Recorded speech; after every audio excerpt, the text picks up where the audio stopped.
Welcome to Next to Madison, a podcast to help you live your best life. Welcome back to another fun and exciting episode of Next to Madison. I'm your host, Madison Malloy. I am super excited about this episode. We are talking with a New York Times, 3 times New York Times bestselling author, Tommy Spaulding. He is a leadership coach. He is a speaker. He is an amazing person that is influencing so many people's lives in such a positive way. He is talking about how to be a better leader, not only at your job, but in your personal life, with your friends, with your family, with your romance partners, all of that stuff. He's also talking, he has a great analogy. You're going to have to stay till the end. Oh my gosh, about how you impact so many people per day and how you start showing up every day because you're influencing and impacting people just by passing them. And how you show up is how the sound, kind of like the standing ovation you'll get at the end of your life. Like, what will it be? Will it be standing? Will it be silent? It's a great analogy. You guys have to definitely say for that story. We talk about being vulnerable, how to just really kind of just open up and be yourself and be authentic, and just kind of get past that weakness or that ego driven, and just not to lead with yourself, which so many people do. It's all about them. It's all about me. It's all about how can I survive? How can I get this? But really leading with your heart and not worrying about, what people think, as long as you're leaving the world a better place. So this is a very uplifting, motivational, inspirational episode. I can't wait for you guys to hear it. You are going to enjoy. We'll be right back after this brief message. Hey, it's Madison Malloy. I just wanted to remind you to make sure you grab a copy of my book, Time to Lighten the Fuck Up. It is a great, funny self-help book that is going to help you get out of your own way. I have already helped thousands and thousands of people, and they are on their way to living their dream life, and I want every listener to be able to live their dream life as well. So grab a copy of the book on Amazon, Barnes & Noble, or even the audiobook on Audible. Now back to the show. We are back with our amazing guest on this episode. I am super excited to have him on. I've been trying to get him on for a long time, and finally I got him with his busy schedule. So I'd like to bring on Tommy Spaulding, who is a 3 times New York Times bestselling author. He's also a coach. He specializes in leadership. He's an all-around badass. So Tommy, welcome to the show. How are you? I love the badass comment. That's awesome. There's no language barriers on this podcast. We're good. That's cool. So, well, very cool. Okay, so tell us a little bit about like yourself, kind of how you got into where you are today, and then we'll get more into that story. Sure. When I grew up in upstate New York, not too far from where you are, in Rockland County, right over the Tappan Zee Bridge. Yeah. Called Suffolk, New York. And my parents were school teachers. I had good parents. I was a Boy Scout and, very involved in my community. But I suffered with dyslexia and really, really struggled academically. But when I was 15 years old, something happened to me that just was epically, changed my life. I got asked to be at this leadership conference called RYLA, Rotary Youth Leadership Academy, for sophomores in high school. And we were upstate New York with a few hundred high school kids. And it was unbelievable. No one at that camp knew I was dyslexic, that I was failing out of school, that I couldn't read, that I was struggling academically. They just knew me as Tommy from Suffern High School. And I met so many friends. And the closing speaker named Tom France talked about leadership. Like I never really knew. I mean, I grew up upstate New York. My parents were school teachers. My grandparents cut hair for a living. I wasn't blue collar, but I was right up there, towards the middle class. And I'd never really traveled outside New York, never been on an airplane before. And so when he talked about leadership, he said there's 3 types of people in the whole world. In the whole world, there's 3 types of people. There's the leaders, there's followers, and there's critics. And then Tom France said something that changed me forever. He said, which one are you going to be? Which one are you going to be? And it was the first time at 15, I realized, Madison, that like leadership is a choice. Like I thought like leadership was for rich people or people with big titles or positions or the ones that had big jobs, and my parents were school teachers and my grandparents cut hair for a living. Like I didn't realize that leadership was a choice. Every morning we wake up and choose not to be a critic, choose not to be a follower. And then he said the world's starving for leaders and we need more leaders. Who wants to be a leader? And I raised my hand. I said, and for the last 40 years, I've been studying the subject of leadership and kind of obsessed with it, actually. No, it's so true. I hadn't heard that, the 3 types of people in the world. But it's true. And then you made another point was like, you actually choose, Yeah. you know, Yeah. and some people kind of know, like, I'm more of like, I would say a born leader because I don't like doing things that people like to do. Like that sounds weird, but like, if it's different, if it's scary, that's what I'm gravitated towards. Yeah. Like, I'd rather lead. I feel, and some people might have this and maybe they're like stuck in a job, but I didn't feel like I was a good employee. I tried to be, but I'm really not. I was a better leader.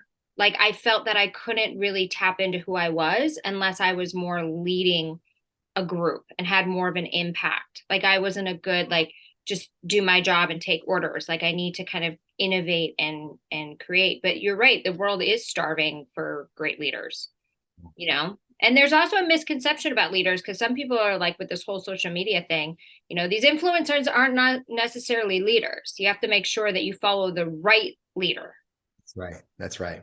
We need to hijack that word back, Madison, the word influencer. I Like, if you look up Yes. the word influencer in the dictionary, it has nothing to do with changing lives or making an impact or being a heart-led leader. It's all about how many pocketbooks or bottles of tequila you can sell online. It's about the influence you have on social media. And a true influencer, in my opinion, is someone that wakes up every morning and says, what kind of difference can I make in the lives of others? How could I change people's lives? How can I love? How can I bless? How can I serve other people?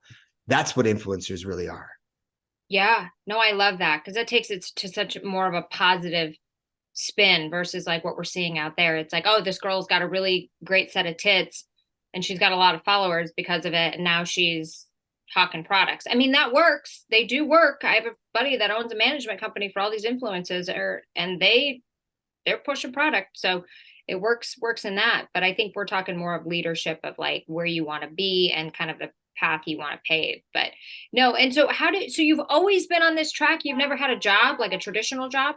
Oh yeah, I spent my career with this organization called Up With People, which is like this international global leadership organization that I spent much of my years. And the founder of this worldwide organization, Up With People.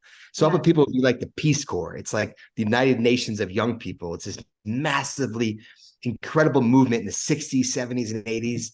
They had this musical show, the Up With People show. Madison, you might be a little too young to remember Up With People, but they did like 4 halftime shows in the Super Bowl in the 80s. They were massive. And so when I graduated high school, I couldn't get accepted to college because my grades were so bad.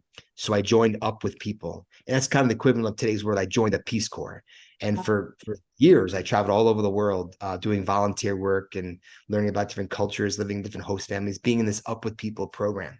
And so this founder of this organization named Blanton Belk, he was like legendary. He created this organization that brought blacks and whites and Jews and Christians and gay and straight and communists and capitalists. He literally brought young people from all over the world together, and they traveled over the world, did this Up With People musical show. They performed at every Olympic Games, every like halftime shows in the Super Bowl. They were massively successful. And I was in this program. And when I graduated Up With People, I went to college and I went back and I spent like 20 years with this organization, living in Europe for 3 years and Asia for a couple of years and Australia. I went to 83 countries. It changed my life. And what Up With People taught me was to love all people, like to Yeah. love all people, like every religion, every background, every sexual orientation, every political belief. We're called to love all people. Mm-hmm. And this guy, Blanton Belk, was my mentor. I mean, he was like a second dad to me. He taught me how to play golf. He took me fishing in Mexico when I was in high school and I was in college. I spent my whole life Up With People. And there was thousands of employees, and this is massively organization. And when he retired, when he was like 70 something years old, he asked me to replace him as the CEO and president when I was only 35 years old, to be his, successor, which was like a huge honor.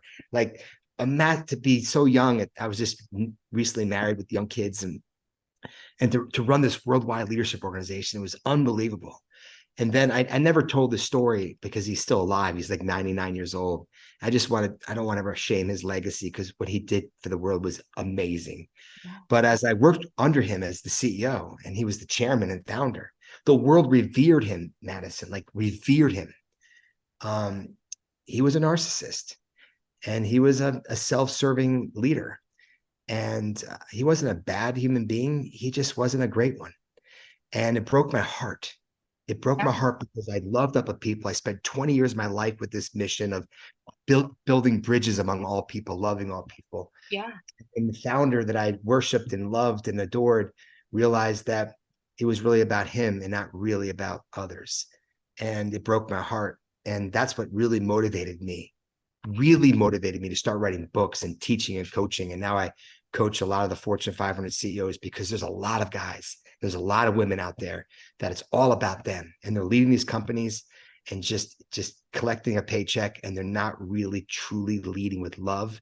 They're narcissists. And there's so many leaders out there that it's all about them, like Blanton Belk was. And so I've dedicated my life to building what I call heart-led servant leaders. And that's leaders that truly want to lead by putting others before themselves, their wives, their husbands, their kids, their employees, their customers, like waking up every morning and how do you live a life where you're truly putting other people before you? That's called a heart-led servant leader. And the world is starving for those types of leaders. There's too many self-serving, self-promoting leaders out there. Yeah. So when you get to a company and you're working with the CEO and you notice that they're serving themselves more than the organization, how do you start to navigate those waters? Because you're dealing with some egomaniacs probably. And a lot of it. So what I do is I work with the senior leadership team. Many times the senior leadership team are heart-led leaders that are working for narcissists or working for self-serving leaders. So I try to teach them how to really change the culture of organization and model heart-led servant leadership so the CEO sees it. But to be totally truthful, when you can curse on this show, right? Yes, you can. So if you have a self-serving leader, a narcissist at the top of any organization, that organization is basically fucked. I mean, it's really hard for an organization to be successful when you have a self-serving leader at the top. And the reality is about 90% of all the leaders in the world are self-serving, leaders. It's only a rare 10% of the world are really heart-led, genuine, authentic, caring, loving servant leaders, and the world's starving for them. And so what I've dedicated my life to, what you've dedicated your life to, Madison, is really trying to change the trajectory of what leadership is all about. Change the word influence. We talked about that. The word influence is not what it used to be. I mean, leadership is about influencing the lives of others. I mean, the people that follow you, the employees, your customers, you have an opportunity to influence them, not just their buying habits, to influence their hearts, their minds, and love them and serve them and help them grow and be mentors. And it's just we're just falling short. And you and I are trying to pick up the pieces a little bit. Yeah, exactly. So what would you say if somebody's listening to this who's leading a team and they're saying, okay, am I heart-led or am I more, what are some things that they can do to start leading more with the heart? Yeah. Well, if they're even asking that question, there's hope, because true narcissists don't even ask that question. They just think they're always right. So if you're even kind of asking, you know what, I'm listening to this and I want to be a better leader, one of the things is really to check about, humility. And one of the things that I've learned with coaching leaders for the last 30 years now is that the more success, I mean, you were so kind to introduce me as the 3-time New York Times bestselling author, and you have your success in your career.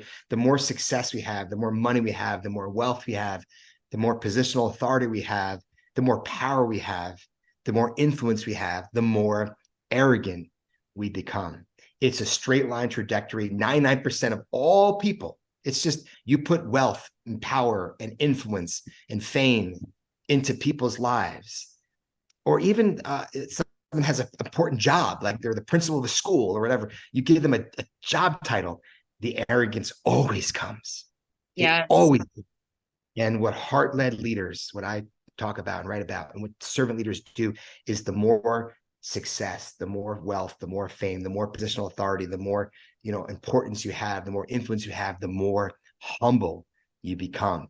And that is freaking sexy. That is unbelievable. That is just the most beautiful secret sauce, when you could be a badass, so successful, and you're so deeply humble. That people want to follow. Your employees want to be with you. Your kids want to be with you. And, I have 3 kids. And one of the things, Madison, that my wife and I talk about is that our kids have to hang out with us. Yeah. Until they're 18. It's called the law. But after they're 18, they don't have to hang out with us. They could choose to live away. Yeah. And my wife and I, Jill, we pray about it and talk about it. We want to build a culture in our family that our kids love and trust us so much that when they get married and they get jobs, that they want to do life with us. They want to go vacation with us. They want to still do life with us because we've earned that. That's, that humility. And the same thing with employees, same thing with customers, same thing with friends, same thing with spouses, everything in our lives.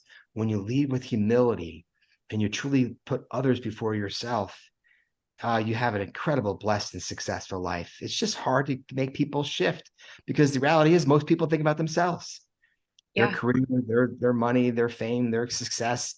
And when you wake up and you start thinking about others, amazing things happen.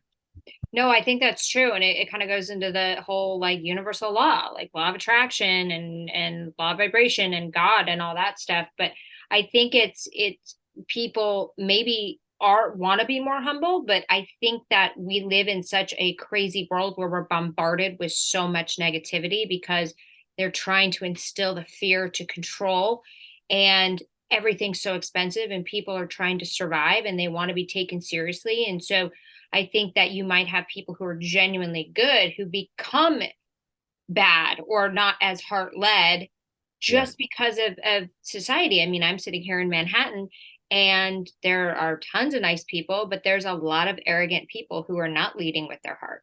They're leading with their power and their money. And you see it all the time. But it's true because it's like when you get to I always tell people this, like when they're frantic about something or they're being an asshole, it's like when you get to your deathbed, are you going to be proud of how you acted and how you treated people? Yeah. And they're like, yeah. And I'm like, no, really think about that. Because we all have to catch ourselves. There's all been times where we probably haven't been the best person at every moment, or we maybe haven't given people the time that we needed to. And you have to like step back. I mean, I had a situation like when I was like building up, people said be authentic, but it was very difficult to be authentic in Hollywood, especially being a producer, because you had to come off bigger than you actually were for them to take you seriously. Right. So you had to become this almost like inauthentic person so they would give you a shot, because nobody in Hollywood wants to give you a chance because you don't have heart-led leaders. That's where you need to go, is Hollywood. Oh God. That's where you really need to go. Yeah. But no, it's definitely one of those things. But I like that you also said, because when people think about leadership, they think about being the head of a team or the head of a company, and they think corporate. But you mentioned being, leading with leadership, with heart-led leadership with your friends and your family. So give us some tips that everyone can apply to their life as far as like friends and family go. Like, how do they nurture better relationships and lead them and influence them in a positive way? Yeah. You have something in your eye? My eye just itches. Oh, so I have that too sometimes, right there, right? I know. So what's interesting? I want to answer the question, Madison, but something that's even bigger than that question is after doing this stuff for like now almost 30 years, I'm learning things now that I wish I learned 10, 20, 30, 40 years ago. And all those leaders out there that we've met that are narcissists or self-serving, or the arrogance you talked about Hollywood, or just think about all the broken people in the world, just all the people that aren't great leaders or aren't great parents or aren't great spouses or managers or just human beings. You know what they all have in common? Just the one thing, and I'm finally realizing, is they all don't love each other. That they don't love themselves. Yes, I was going to say insecurity, but that goes the same thing. Totally. And I know that's kind of, love yourself. It's so cliche. It's such bullshit words. Love yourself. I mean, truly accept who you are. Like, just love yourself right now. Like, me, I'm probably 15, 20 pounds overweight. I'm gray hair a little bit. I'm not in the best shape I used to be. But I still love my heart. I know my heart is a beauty. Yeah. And I know it's good. And I love myself. And it took me years to get there because I was dyslexic. And I failed out of school, and I was always trying to prove to people I wasn't stupid. And I was always trying to be bigger than I was because I was trying to overcome my insecurities, right? But when you mature and you get older, and you just really just say, that's all bullshit. I'm going to really love myself. Then you can truly love and serve other people. And so the bottom line is you can't love and serve other people until you love yourself. And so you, to answer your question, is that's what your listeners and your followers and your readers should do. If you want to be a great leader, a great parent, a great influencer, a great, spouse, a great manager, a great person, really start working on yourself. What can I do to really start having that self-love, that self-confidence, that self-security? Because when you don't need the attention and the recognition, and you don't need all that because of that hole you have in your heart, you have to fill it. Yeah. If it's filled, then you can give it, pour it.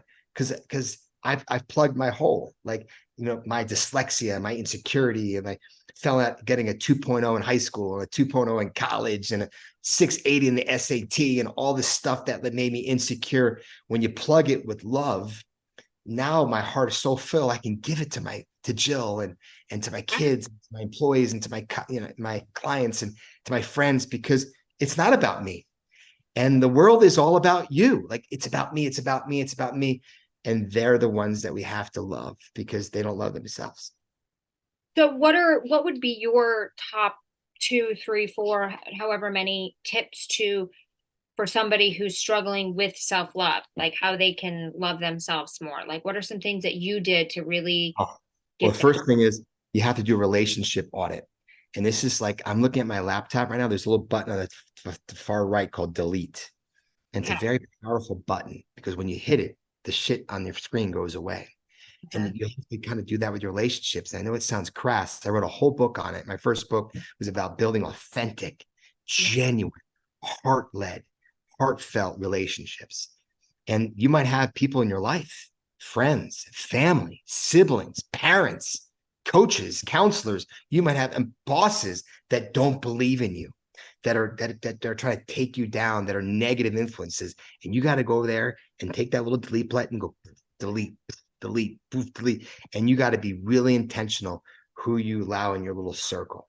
And it sounds crass, but that's the first thing you need to do if you really want to start loving yourself, is get rid of all the noise, all the negative, and only surround yourself with people that lift you up and that you lift up and that you're better, that you're around. That's number one. Number two is, for me, it's serving.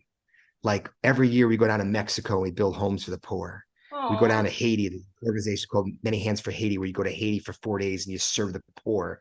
Like, for me, serving the poor is so awesome because you see that these people are so happy with big smiles. They have nothing, and you just love on them, and it humbles you, right? When you serve people.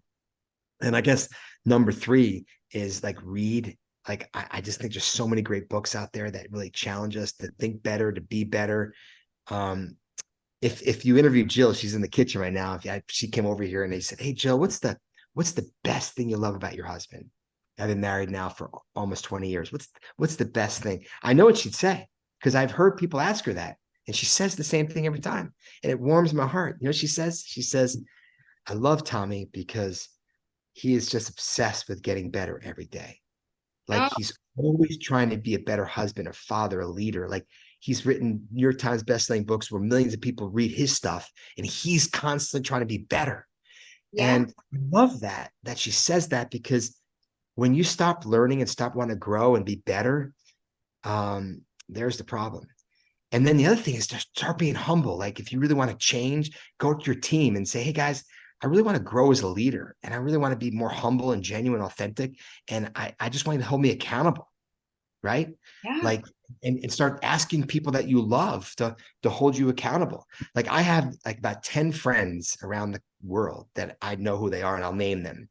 They're kind of my kitchen cabinet. They're the ones that can call me my bullshit. They can hold me accountable. They're not like in love with the guy that has the name on the book, but like, they just know me as Tommy.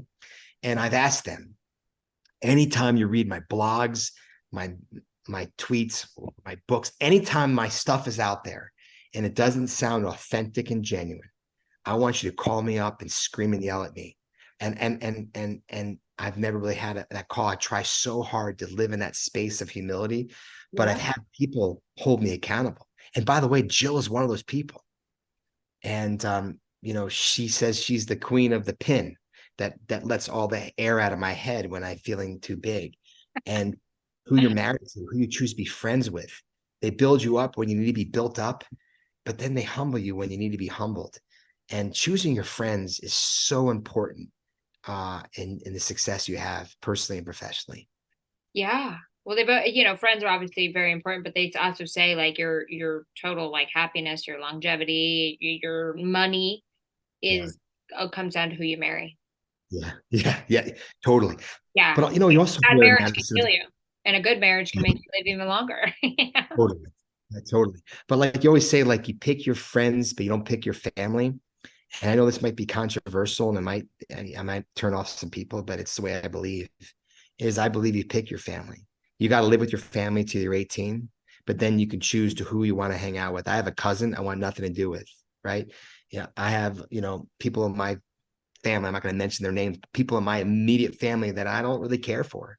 I Yeah. don't want to be like them. And I'll do the obligatory, Christmas holiday thing. But other than that, that's the delete button Yeah. because they're negative. And you got to be really intentional about who you surround yourself with. Like, I love this quote. It was said like 2,000 years ago. It was said by this French philosopher. Tell me who your friends are. Tell me who you love. And I'll tell you who you become. Yes. Tell me who your friends. Tell me who you hang out with. Tell me who you love. Tell me who your wife is, your husband. Tell me who the people you hang out with, and I'll tell you who you become. I freaking believe in that I do. so much. And so I'll give you my 10 best friends and you meet them. It's the reason why I'm who I am, because they're freaking awesome human beings. And Yeah. I deleted everyone else around that other than those amazing people. Well, yeah, it's true because yeah, they and it's who you become. But yeah, the other saying was, you know, show me your five best friends, and I'll show you your net worth. Yeah. You know, it's like you have to surround yourself with people that are like-minded. And people say, well, that can be shallow. And I said, well, when it comes to that, it's are you around people who are talking about opportunity and positive, higher vibrational subjects, or are you talking to somebody who's always like in the victimhood and complaining and is always like life never works out and blah blah blah. So it's not just the wealth, it's what are the conversations around Right, right. that you're having with. But yeah, it's true, it's who you are. But let's talk about, because I feel like this kind of ties into leadership, heart-led leadership is and being authentic is vulnerability. I think that's something that a lot of people struggle with. I know I Mhm. do sometimes, because what happens is we want to we don't want to have people see us be weak, right? Yeah. And nobody wants to be rejected, whether it's in your personal life or your professional life. So it's hard to really be vulnerable, but that's when you're really going to connect with people. Oh, yeah. You're hitting it. You're hitting it. So let's set the stage for this important discussion about vulnerability. Okay. The world.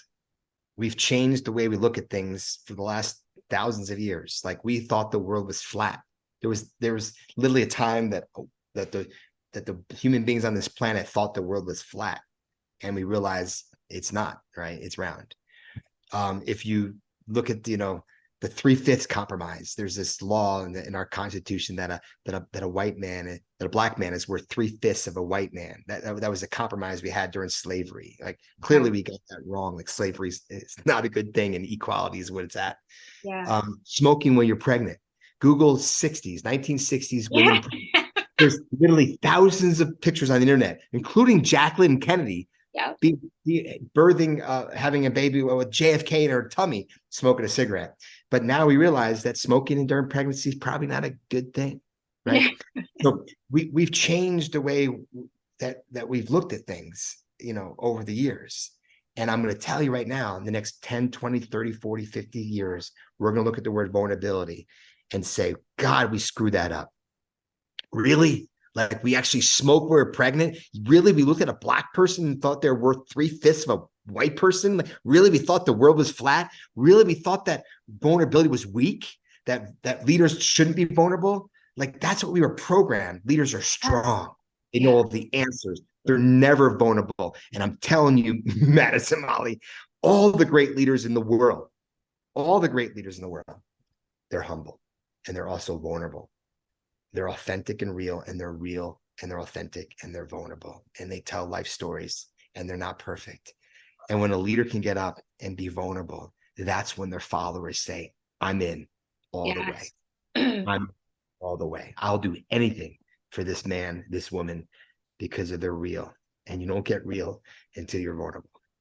Yeah. And I think the reason that people, yeah, because we have been programmed that vulnerability was weak, but I feel like that's starting to come off a little bit. But nobody likes to be rejected. I mean, you could put this, let's just apply it to like relationships, like dating, right? You know, nobody wants to tell somebody they like them. They're playing these games. You go to these social media sites and there's 100 different people hawking relationship advice.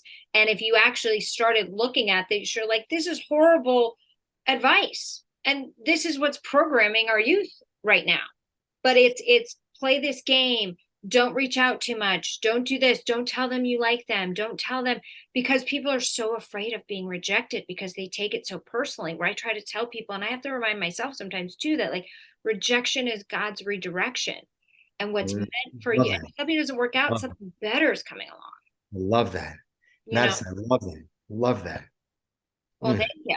But yeah, it's something that I think, you know, even, you know, I work in kind of the law of attraction area and personal development. And it's something I tell people all the time when I speak to them. I tell them, I said, you know, you look at me and you think I figured it all out and you're looking to me for the answers. But the truth of the matter is we're still human. Yeah. We still hit moments. You become more self-aware and you realize really what's important in life, and then how to put yourself back on that positive pattern. But yeah, there's times I worry about getting rejected. There's times I worry about, you know, what's going to happen. There's times I'm fearful, but like you just have to shift it back. But I'm working on being more and more vulnerable. Like certain things I'm very vulnerable at, but like I'm not vulnerable in like intimate relationships, because it's hard to get that wall to kind of come off, and I'm really working on it. But now I'm more open to be like, this is me, like this is what it takes, like it's just work with me here. Yeah, I and hear you. and if somebody says like, oh well, that's just not for me, then I say, instead of being like, oh I'm so sad, I'm didn't take it personally, I say, great, now I can find something even better, because God's always going to bring me the right thing, and I don't have to worry about getting rejected, and I don't have to work so hard like on certain things, you know. Mhm. But yeah, vulnerability is key. But that brings it to another kind of equation in a way, like gender roles. I mean, men had it much harder because back in the day, you could not be vulnerable. You could not show weakness. You could not show emotion. So now you probably have a lot of men that are your friends that are around your age that are very bad with Yeah. emotion and feelings. They're And all, they're all flat out. But it's also now to the women, because a lot of women don't feel like they can be vulnerable in the workplace, because if they cry, they don't want to be seen as weak. And of some of the course, great female leaders I know can be vulnerable and real, but vulnerability doesn't mean you're weak. You could still be strong, but to be vulnerable. For example, there's two types of leaders, like with vulnerability, and leader A, or author thought leader A. Let me tell you how smart I am. Let me tell you about all the success I had and all the money I've made. And if you listen closely, you too could be just as successful as me. That's speaker leader A. that's Grant Cardone. Yeah. And leader B, speaker B, is let me tell you how many times I fucked up in life. Yeah, Let me tell you about all the mistakes I've made. And thank God I had great mentors that shaped me and helped me become the man, the woman I am. And I'd love to share some of the wisdom I've learned from my mistakes. Who are you going to listen to? A or B? Who are you going to follow? The world is full of A. Let me tell you how smart I am. And the world needs more of, let me tell you about, my journey and what I've learned along my journey and the mistakes I've made, and how I've changed because I've had great men and women pour into me. And I'd love to pour into you some of the wisdom I learned along the way. I mean, that's that's comes from where you. exactly. Yeah. And that's where people connect with you, you know, because it's like it's a human being. I mean, at the end of the day, we want to be successful and we want to like have all our dreams come true, and that will happen. We live in an abundant world. There's no lack of anything, but you can't take it with you. So how you impact people and made them feel, is like the biggest thing that you can do. I mean, I try to, like, when I meet people, I try to be aware of like, how did I make them feel today? Did I make them feel, and if I'm like, okay, if I can make everybody feel better, and sometimes it's hard, you get busy. You know, that's why I say, like, one of the things for me, like, to that I tell people to build up confidence, it was like, start doing nice things for other people. That's right. I love that. Because then I you like, realize how powerful you actually are, that you can impact somebody else's day. yeah, yeah. I have no science, no data, no research to back up what I'm about to say, but I just firmly believe with all my heart um, about vulnerability and the power of that. If you truly um, take the time to learn people's story, that's the true influence in the people's life. That's leadership. I believe that every human being has a story. Like Madison, when you and I first met on the phone, we talked for like an hour, just Yeah. like your story. And that's when I fell in love with your heart. Like, wow, this girl's legit. Like, she's got a story and you're vulnerable. And once you share your story with someone, it's like this professional or friendship intimacy. Yeah. And I love and that. I just my wife always says to me, our job as human beings is to go learn everyone's story. And once you learn people's story, you've won their heart because you create a safe place where maybe you share your story and they share their story. And when you both share each other's stories and you understand each other's hearts, that's a connection. But picture doing that with clients, with customers, with employees, like professionally, not just with your friends and your family, but picture doing that. And we were told never to talk about that kind of stuff at work. But the greatest companies, the greatest leaders in the world know how to totally connect with people by taking the time to learn. Everyone has a story. Everyone has a story. I got so many stories about why I am the way I am. Um, and I mean, just today at lunch, I sat with one of my good friends, Steve Gonzalez. We sat at the sushi place, and he was sitting down already, kind of in the back, and there was a table in the front. And I said, Steve, do you mind if I switch seats with you? I'm it's one of my good buddies. Yeah. And he's like, oh, okay, dude, that's kind of weird. Like, I'm sitting down, I'll switch seats. And I switched seats and go, listen, I probably never told this, but my mom, who's a wonderful woman, but she was Italian and old school, never went to college, just had until I was older, and ran the house with a freaking wooden spoon. And when I was a kid, whack, I just get whacked in the head all the time. And after a while, I just can't get touched in my head. And now I'm 54 years old. And if any waiter ever comes up to me and bumps my head by accident, or anytime I go anywhere, I bump my head, I got PTSD. I'm talking migraines for the rest of the Really? day. My whole life has been this way because I've gotten hit in the head with wooden spoons my whole life. And so I shared this with him. And he's like, oh my God, my dad beat me. And we just had this amazing conversation about how much we love our parents, but Yeah. they were so old school. Like the way you raise kids back then is you whack them over the head. And like you get arrested today doing that shit. Right. And it's a real thing for me. My wife knows, my kids knows, my friends know you can't hit Tommy's head. You hit Tommy's head, you whack Tommy's head, he's gone for the day. He's MIA, migraine, in bed the next day. And Wow. I just shared that 2 hours ago. And then he shared something. I've been friends with Steve Zanzelli for years. Love this guy. And we just shared something so deep a couple hours ago that we'll never forget. We both have that shared commonality. But that's what we should be doing always, sharing stories, learning people's stories. And that's how you create authentic, genuine relationships. Yes, no, it's true. It's like just opening up and being vulnerable and not being afraid to, you know, loving yourself so much that you're not afraid of judgment. Yeah.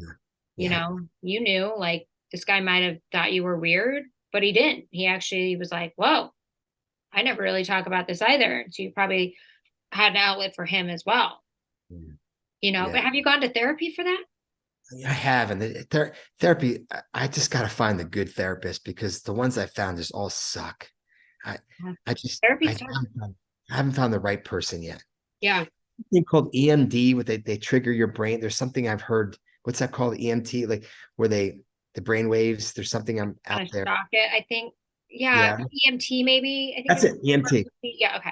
I've heard that might help, and I might try that. Well, yeah, especially because if you're on a plane, especially, I assume you sit by the window because when people are walking down the aisle, you could easily get hit.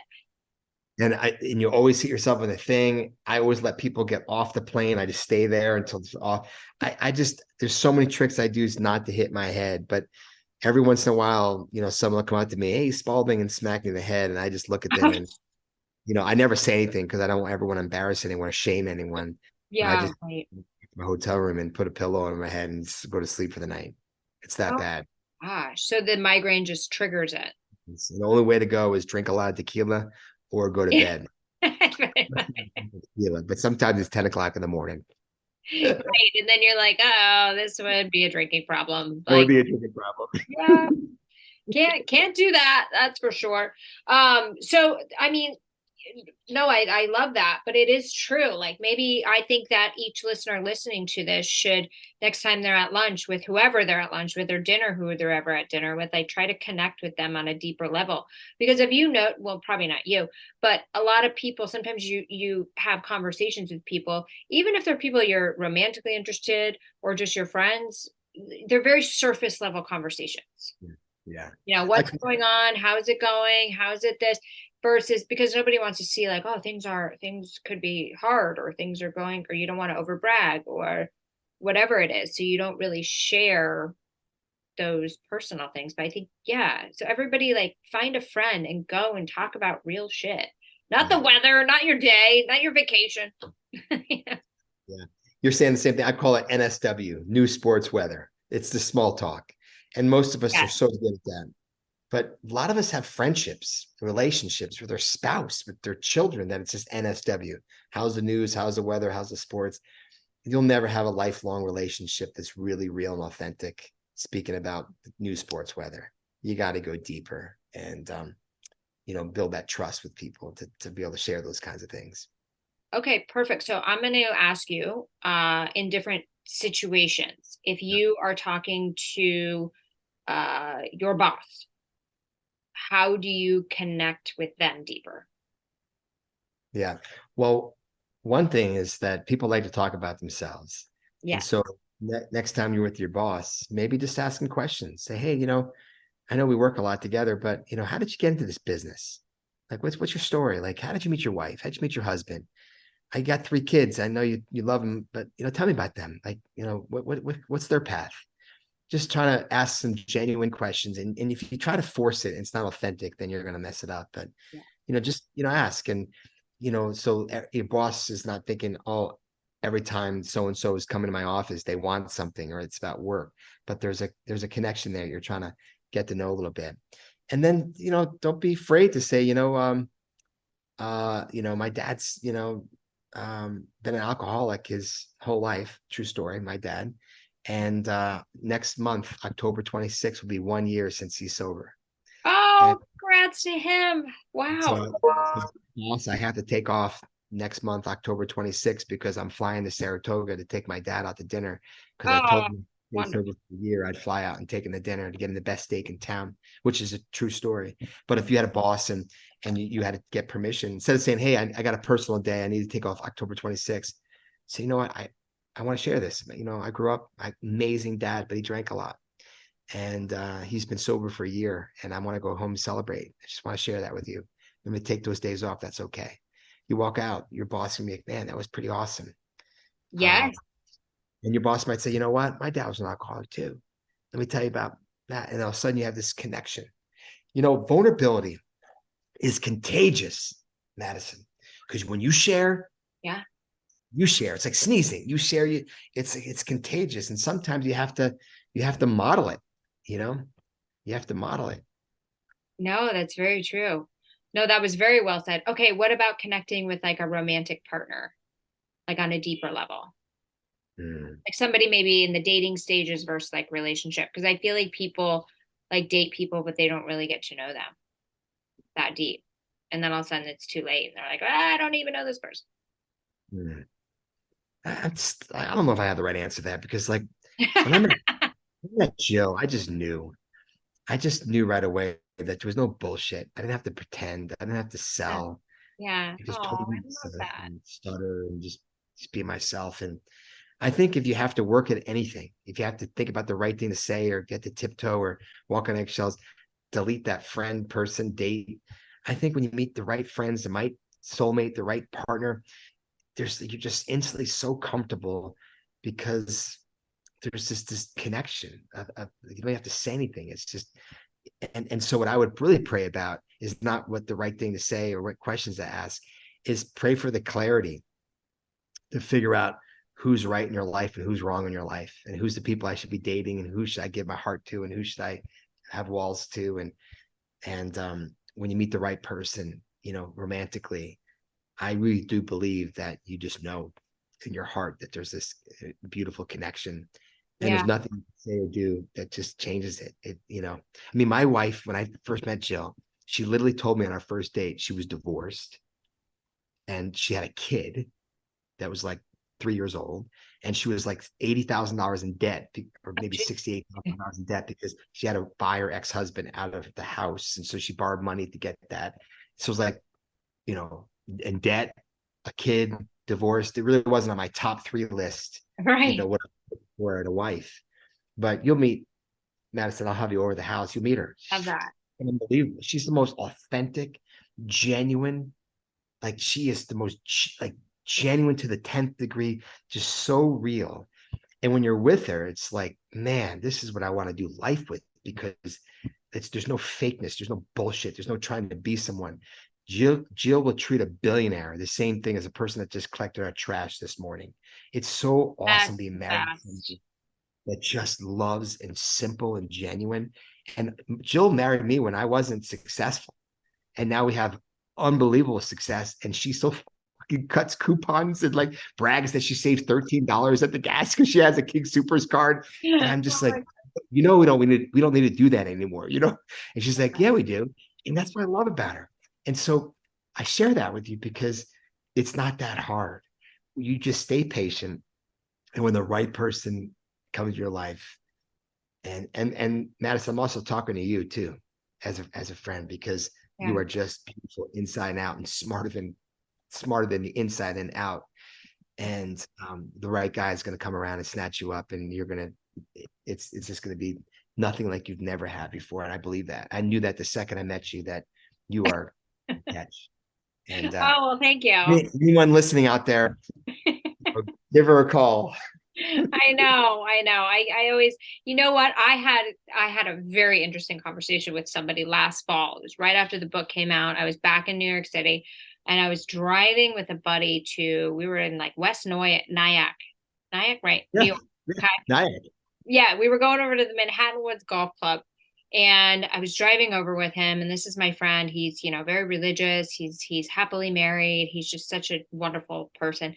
And we talk about like prayer a lot and God and faith and all that stuff. And he had asked me, like, I was telling him about this guy that I was confused about, that I went on a couple of dates with, and all of a sudden I'm like, I thought he was really into me, and then like it just doesn't feel right anymore. I don't feel like he's a good person. Like, I was just very confused. And he had said to me, he goes, you pray, we talk about prayer, but have you ever asked God to bring you the right guy? And I didn't even think about it. Out of my mouth just shot, no, because I know he would bring it to me, and I'm not sure if I'm ready. And he was like, well, there's your answer. And I'm like, did I just say that? Did I really? I love that. I like your friend, by the way. Yeah, but it's true. But I think it's like, and I started to turn to God, and I was like, just show me, get me prepared to like bring in that right person. And, I brought in big name talent to my shows a lot quicker than I have a future partner. But that's a more lifelong decision than just attaching talent to a television show. So maybe he's taking his time too. But no, it's always interesting, like just being, but having that faith and knowing that, like, I always feel like everything that doesn't really work is just a direction for the right thing. Like, I had something 2 months ago. I had done a new book proposal on my next personal development book, and I was so proud of it. And I was so excited about this book. I was more excited about this new book than I was about the book that came out.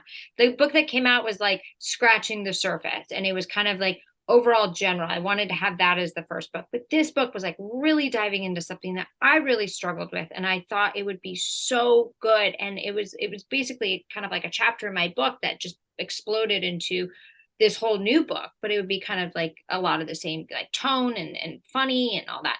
And my agent like sent it off to a publisher, and I remember like getting that call that they would have accepted the proposal had I never written a book. And it was like, what? They were like, well, she wasn't like New York Times bestseller, so we don't want to deal with her. And I remember feeling so rejected and so defeated because I knew that this message was stronger and the world needed to hear it. And so, but it's still, it's a challenge. But I remember I said, he's not the right publisher. And then I just said to God, I'm like, you have to find me the right publisher that's going to see past the fact that I wasn't a New York Times bestseller list. I didn't have the marketing. I didn't have the right team behind me at that point, but I have a message. Yeah. And so it's kind of like you do take that personal, I remember crying. I did. And here I am, a personal development person, but all of a sudden it felt personal. And I remember my agent said, if you had never written the book, you would have had a book deal. Yeah. And I remember getting mad at that moment. And I just said to my agent, and I said, this is not directed at you, but fuck that guy. And the reason I'm saying that is because this book has helped so many people. This book has opened up doors for me to inspire more people. If that guy's that narrow-minded, I don't regret writing this book. Writing this book changed people's lives, and it changed mine. What's the name of that book, honey? The book that you're holding, Time to Light the Fuck Up. This is it? That was it. That was the first book. Yeah. So we all have challenges and setbacks, but you just keep going through. But now I try to be more self-aware and just in gratitude and with God, to where it's like, okay, like rejection is just redirection. Yeah. There's a bigger thing coming. There's a better publisher coming. There's, You know why I bought this book? More than just because I connected with it on the phone. Because it has a great title. No. I love the humor thing. And I know you didn't ask the question, but I want to just answer it. That's what you do so well, Madison, is the humor. A lot of times when you get important, you start taking yourself more seriously, or feel like you have to be on and you have to behave a certain way to be, behave. And I think my kids miss, the goofy dad, and, your friends miss the goofy side, and that, humor is a beautiful thing and we need to have more of it. And I think that's one of your callings that God gave you, Madison, is to really challenge the world. You could be totally successful and great leaders, but to do that with humility, but also with humor, man, you're going to really enjoy your life. I need more of that. That's why I bought it, and I learned a lot. And so even though it was your first book, I think it's fantastic. Oh, and that means so much coming from you. My God, 3 times New York Times bestselling author. A lot of it's luck. Hey, they don't say there isn't luck. Luck is whereas preparedness meets opportunity. You worked for it, and you stepped into that. So you deserve it. Absolutely. I mean, you've changed so many people's lives, and it's when you have a strong passion and purpose and you're impacting people's lives in a positive way, you do sleep better at night for sure. Yeah. All right. You want a closing story? I do want a closing story. Absolutely. And then after this story, I want you to tell us all about where we can get your books, find you, all that stuff. So years ago, I heard this speaker talk about leadership named John Gordon, who's great speaker, author. And he's talking about, influence. And he just said, hey, I heard on the radio the other day that the average person influences 2.8 people a day. And I said, wow, 2.8 people a day. How did, anyways, some university did some research about when the human being gets up and they go to Starbucks, they get a lift, or they go to the airport, like the average human being meets 2.8 people a day. And then, so when I heard that, I just like, oh, like, wow, every day we wake up and God puts 3 people in our lives that we get to meet. So I did the math. If the average human being lives to 77 years old, that's the average in the world you live to. You take 2.8 people a day, multiply that by 365 days in a year, multiply that by 77 years. Madison, that's exactly 80,000. Exactly 80,000. 2.8 people a day times 365 days times 77 years of your life is 80,000. So I wrote a book called The Gift of Influence that was all about 80,000. every human being that lives to at least 77 years, that's the average age. Hopefully we live longer than that, but we get to meet 80,000 people in our lives. And so I started thinking about that number, and I became obsessed with it. 80,000 people every day, 3 new people come in our lives. And so I started thinking, like, what, like, after, like, at the end of our lives, like right before we were about to die and go to heaven, what if we all got to say goodbye to all 80,000 people, like every human being we've ever interacted with, met in our whole life? What if we got to say goodbye to them? Where would they fit? Turns out, they would fit in a football stadium, because that's where 80,000 people would fit in a stadium. Turns out there's 37 stadiums in the United States with exactly 80,000 seats. And I won't bore you with all the, what stadiums, but so pick your stadium. So I'll just pick Mile High, the Broncos Stadium. They have 77,000, but let's just call it 80,000. And right before I die, I'm about to die, right? Say goodbye to my wife and kids, about to die. Right before I go to heaven and meet Jesus, I get to the 50-yard line in Broncos Stadium, Mile High, and 80,000 people in that stadium. And the question is to the people listening to your show, who's in your stadium, and what's the sound of that stadium? Like, what's the sound of the 80,000 people in your stadium? Are they giving you a stand ovation and just going crazy and say, Madison, I read your book. That was awesome. You changed my life. You helped me. Or are they booing because you were just a dick your whole life and just a selfish prick, and they're just booing you? Or worse, is the stadium silent because we spent our whole life looking down at this phone and never up, meeting the 2.8 people that God puts in your life every day? And so I wrote a whole book about the gift of influence. And I know we started with influence, and I want to end with influence, is that every day we get 2.8 people in our lives, new people that come in our lives. And we could be a positive influence. We could be a negative one. Dan Fuller called me up and said, I got this great rising star, Madison. She's written a book. She's unbelievable. Would you give her a call? I mean, you could have easily said no. I gave you a call, and then we got this friendship, you and me. You're my 2.8 people, right? And you do this to your people, and all of a sudden you got this stadium people that just love you for investing in them.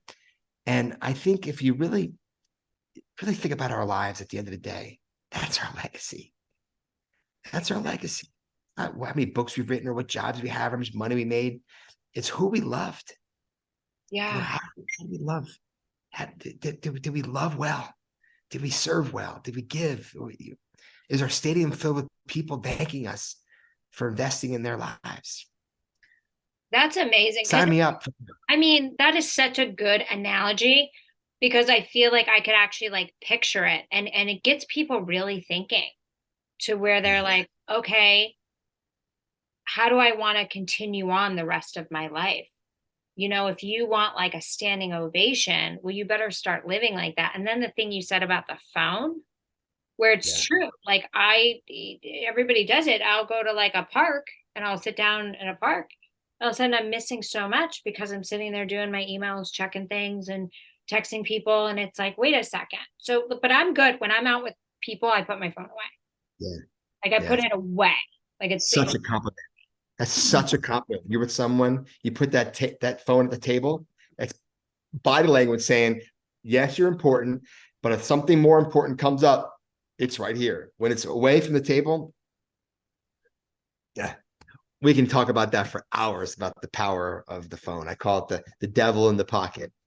Yes, I know. It's so funny because when you go out, like especially like in New York City, you'll see like a group of friends that are out. I mean, more than half of them are on their phones. So it's very, definitely put the phone away more, connect with people. And yeah, I love that ending message. How do you want the sound of your stadium to be when you pass on? That is amazing. Yeah. So where can everybody find you? Because they're going to need to follow you and all that good stuff. So I'm Tommy Spaulding, and there's a U in that. So it's Tommy Spaulding, SPAULDING.com. And if you want to email me, I'm Tommy@TommySpaulding.com. And you can get all the information there. Okay. Thanks for asking. Yeah. Social media channels? All that, everything. Yeah. Okay. Just what is it like on Instagram, TikTok, just Tommy Spaulding? I have no idea. I have a team that does all that now. But My email is tommy@tommyspaulding.com. Love that. Okay, if you guys just look, I'm sure you'll find them. We'll find You'll it. find it. Well, this has been amazing, and I cannot thank you enough for coming on the show. And I know you're a busy man, and I'm so happy that our friend Dan connected us because I just feel so blessed. I think when I was telling him about what I was doing, he was like, "You gotta meet this guy. He's absolutely amazing," and he wasn't lying. I am so blessed and honored, and I like that you're a Coloradan. I mean, that's where my roots are. That's Right now. half my And I'm house. a New Yorker. And I'm a New Yorker. So you're my roots. So we're kindred friends. Exactly. So thank you so much. And thank you to everyone who's listening, wherever you may be. I appreciate you. And we will see you next time to find out who's next. Hey, your host here, Madison Malloy. Please make sure to subscribe to the show on all podcast platforms and please rate and review us on iTunes and Spotify. Also, if you have any questions or comments, you can email us at contact@nexttomadison.com. I thank you again for listening. Bye.